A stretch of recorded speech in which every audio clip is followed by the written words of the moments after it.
them all what I'm made up. Strut down the hall, won't stop till I get enough. Welcome to the Deep Dive. Today, we're locked onto a topic that's definitely sending ripples through the gaming universe. The delay of Grand Theft Auto VI. The big one. Exactly. We've got the breakdown from a recent Variety article. And, well, our mission today is to really dissect this announcement. Figure out what's really behind it. Yeah, and what it kind of signals for, the whole gaming world. Okay, let's unpack this. It's fascinating, really, just the sheer weight of expectation on this game. It's Right. not just another release, is it? It feels like a cultural moment waiting to happen. Totally. And the Variety piece gives us the core facts, the shift in plans. Mm-hmm. So the headline news, Rockstar Games, the titans behind the series, revealed on Friday, May 2nd, 2025. Which was just last week. Right, that GTA 6 will now arrive on May 26th, 2026. 2026? Wow. So for those in the U.S., that's the Tuesday right after Memorial Day next year. That's a significant pushback. It really is, especially when you think about what they'd said before. What was that again? Well, Rockstar had indicated a fall 2025 launch window. Ah, right.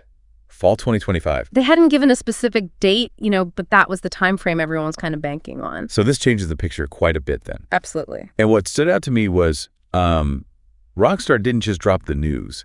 They actually included an apology. Yeah, I saw saying they were very sorry that this is later than you expected. Which is, direct. It is. They even acknowledged the interest and excitement has been truly humbling.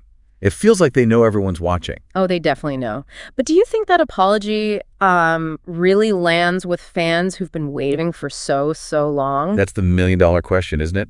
I mean, the sentiment's there, but a delay this big, Yeah. there's going to be disappointment. For sure. Though their emphasis on wanting to exceed your expectations and that, GTA 6 is no exception, it suggests they're banking on the quality to make up for it. Hoping the wait will be worth it. And they were pretty direct about the why, weren't they? Saying they need this extra time to deliver at the level of quality you expect and deserve. It's the polish argument. Standard playbook maybe, but probably true here. Right. It's all about that final polish. Right.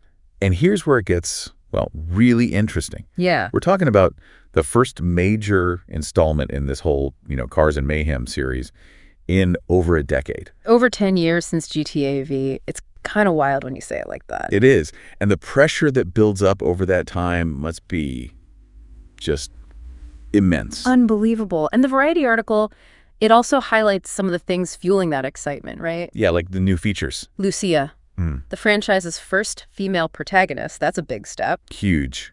And returning to Vice City. Ah, the Miami-inspired setting from, 2002? Yeah, Grand Theft Auto Vice City. That's going to hit the nostalgia button hard for a lot of people. Definitely. But beyond nostalgia, you wonder what strategic advantage those choices give them. Maybe attracting a wider audience or, new story angles. That's a great point. Now let's bring in the parent company, Take-Two Interactive. Right, because they're the ones ultimately answering to Wall Street. Exactly. And they seem to have been walking a bit of a tightrope here. How so? Well, they'd been communicating that fall 2025 window to gamers, but also, crucially, to investors. Okay. But they always stop short of giving a hard date. Why do you think they kind of played it that way? Well, it's a delicate balancing act, isn't it? For a public company like Take-Two, Yeah. announcing a window builds hype, keeps investors interested. But no specific date gives them wiggle room. Exactly. Flexibility. And the article mentions Take-Two's CEO, Strauss Zelnick. Right. Back in February, he told Variety that the pretty narrow window for GTA 6 felt fine at the time. So this delay, it must mean a pretty big adjustment for them internally and externally. Oh, for sure. Their forecasts, their communication strategy, all of it. And Zelnick has now put out a statement, backing Rockstar. The standard supportive CEO statement. Pretty much.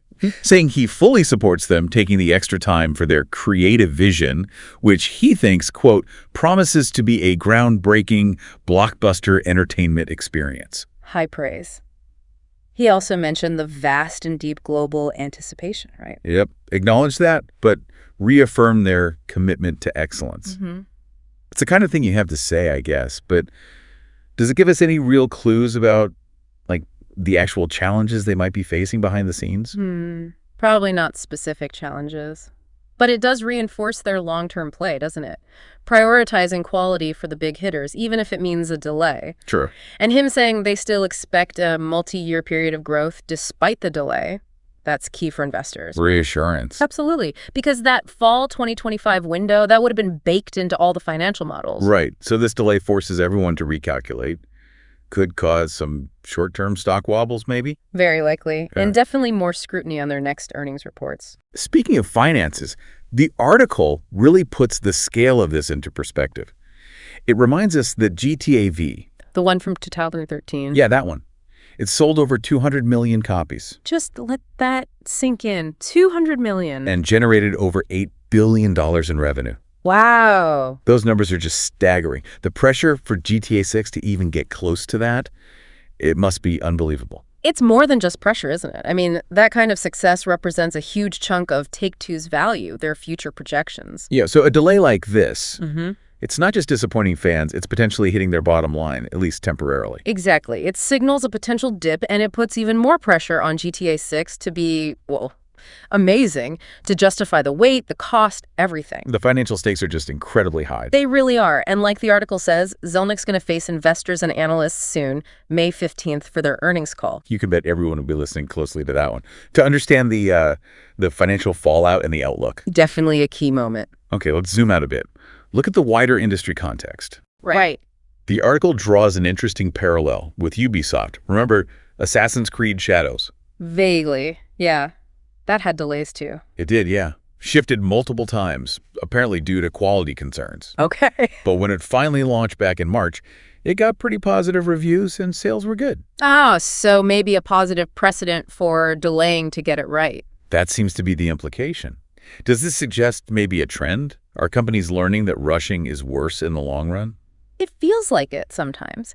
It highlights that maybe, just maybe, there's a growing recognition that rushing a huge game out the door. Can backfire badly. Right. More damaging than taking the time you need. Yeah. So the Assassin's Creed example, it kind of shows how prioritizing quality can pay off for everyone. Sets a bit of a precedent for why Rockstar might be making this call, even though it's painful now. Exactly. It makes strategic sense, potentially. And the article also touches on the current economic climate.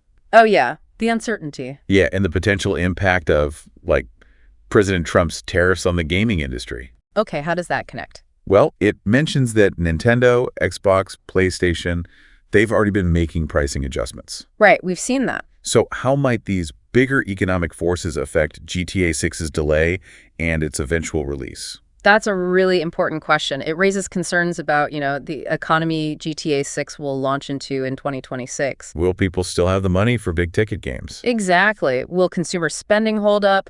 And could tariffs on hardware or components maybe increase costs for Rockstar or affect their pricing? Stuff they definitely have to be thinking about in their planning. For sure. These aren't decisions made in a vacuum. Right.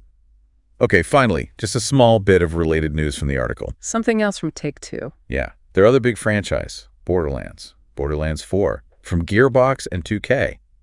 It's actually launching 11 days earlier than planned. Oh, interesting. Moving up. Yeah, now set for September 12th this year. Huh.